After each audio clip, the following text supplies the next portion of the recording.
Hello বন্ধুরা, গাছে এবছর প্রচুর আম হয়েছিল, সব পাড়া হয়ে গিয়েছিল। কিছু আম মানে কয়েকটা আম থেকে গেছিলো, বর্ষার জন্য গাছে উঠে পারতে পারে না। তারপরে হনুমানরা এসে শেষ করলো। দেখো, খাবার খেয়েছে, আবার ছাদে মারামারি করছে।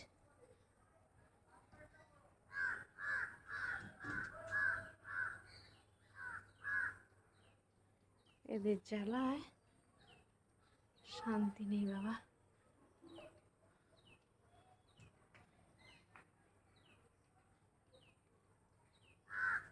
দেখো, গাছে বসে আছে কেমন।